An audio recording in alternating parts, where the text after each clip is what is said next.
အရွယ်ရောက်ပြီးသားလူငယ်တွေလက်ထပ်တော့မယ်ဆိုလို့ရှိရင်အချိန်စဉ်းစားပြီးမှဆုံးဖြတ်ပါအဖက်ဖက်မှနေစဉ်းစားပါအိမ်အောင်ပြုတ်ပြီးရင်ရောဘယ်လိုဖြစ်ရှင်းနိုင်မလဲဘယ်လိုရပ်တည်နိုင်မလဲဆိုတာစဉ်းစားဆုံးဖြတ်ပါနော်ကြွားတော့နောက်ခံရှိတဲ့မိဘတွေသဘောတူတဲ့လူမျိုးဆိုရင်တော့လူငယ်တွေပြဿနာမရှိဘူးအားကိုအားထားရှိတယ်ဒါမှမဟုတ်ကိုတူကိုခြုံပြီးတော့ကိုဘာသာကိုပဲထူထောင်ခြင်းနဲ့အိမ်အောင်ပြုတ်ခြင်းတဲ့လူငယ်တွေဆိုရင်အချိန်ချင်းစဉ်းစားဖို့လိုအပ်ပါတယ်အိမ်အောင်ပြုတ်တာလိုပါတယ်ဇွတ်မိတ်ပြီးတော့ယူစရာမလိုတဲ့အချိန်ကမှမယူသေးပဲနဲ့ကိုယ့်ရဲ့ငွေကြေးပြည့်စုံအောင်စုဆောင်းမှုလိုပါတယ်နှစ်ဦးနှစ်ဘက်ကအလုံးလုံးတဲ့လူမျိုးတွေဖြစ်ရမယ်ဝင်ငွေနှစ်ဖက်နဲ့လမ်းရှိရမယ်ရတဲ့ဝင်ငွေကိုလည်းထင်းထင်းသိသိနဲ့သုံးဆွဲနိုင်တဲ့လူမျိုးဖြစ်ရမယ်ယောက်ျားလေးဒီမနေ့မိုးလင်းအလုပ်သွားပြီးမိုးချုပ်အရက်ဆန်ထိုင်မိုးချုပ်မှပြန်လာပြီးတော့အိတ်မယ်မူးယူအိတ်မယ်ဆိုတဲ့လူသားမျိုးတွေအိမ်မှုကိစ္စကိုလုံးဝစိတ်ဝင်စားမှာမဟုတ်ပါဘူးအဲ့တော့သူ့ကိုရွေးချယ်ဖို့မသိဘူးမိန်းကလေးဆိုလို့ရှိရင်လည်းပေါ်သမျှပေါ်ပင်ပစ္စည်းတွေလိမ့်ချဲ့မယ်အမြဲတမ်းဝစ်စင်မယ်သုံးကျင်တယ်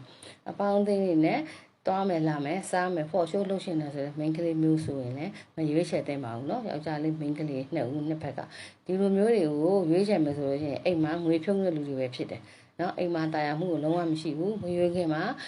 များများလေးတာပါများများစဉ်းစားပါအိမ်တော်တစ်ခုပြုတ်ပြီးဆိုလို့ရှိရင်မသိမချင်းဒါတွေကတွဲရတော့မှာနော်သဘောချင်းမတိုက်ဆိုင်တော့လို့ကွဲသွားမှတာရေစက်ကုန်သွားမှတာဒါတွေကနှစ်ဦးကမရှိလို့ဟိုပါပေါ့မတွေ့တော့မှာနော်အဲ့လိုမျိုးအဲ့အတွက်ကြောင့်အစဉ်ပြေစင်နဲ့မိသားစုကိုထူထောင်မယ်ဆိုရင်အဖက်ဖက်မှာဒေါင်းစုံကြည့်ပြီးတော့မှရွေးချယ်ပါရွေးချယ်ဖို့အများကြီးလိုအပ်ပါတယ်အများကြီးကိုလိုအပ်ပါတယ်ယောက်ျားလေးရတဲ့မိန်းကလေးလေးလားမိန်းကလေးယောက်ျားလေးကိုလေးလားဇွတ်မိတ်ပြီးတော့မမိုက်ချင်ကြပါနဲ့အချိန်ယူပါစဉ်းစားပါလေ့လာပါငွေကိုတန်မိုးရှိမှန်တည်တည်နဲ့ရှာနိုင်တဲ့လူမျိုးယောက်ျားလေးလည်းကြစ်ကြစ်လေးလေးမိန်းကလေးလည်းကြစ်ကြစ်လေးလေးစုဆောင်ပြီးတော့အချိန်တစ်ခုရောက်တဲ့အခါကျတော့အိမ်အောင်ပြူတာအကောင်းဆုံးဖြစ်ပါတယ်เนาะအချိန်ဖြုံးမယ်ငွေဖြုံးမယ်ဆိုတဲ့လူစားမျိုးဒီနှစ်ဦးနှစ်ဖက်အိမ်အောင်ပြူလို့မသိတော့တဲ့လူများတွေဖြစ်တယ်တဦးစီပဲနေတာအကောင်းဆုံးမှုဖြစ်တယ်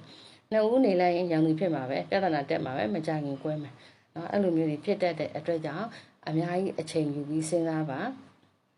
လေးလာပါအသုံးပြုံးကိုလည်းဟာပေါ့စနစ်တကျအသုံးဆွဲနိုင်တဲ့လူတွေဖြစ်ပါစေပေါ်ပင်သမျှပစ္စည်းဒီကိုနဲ့မဆိုင်ဘူး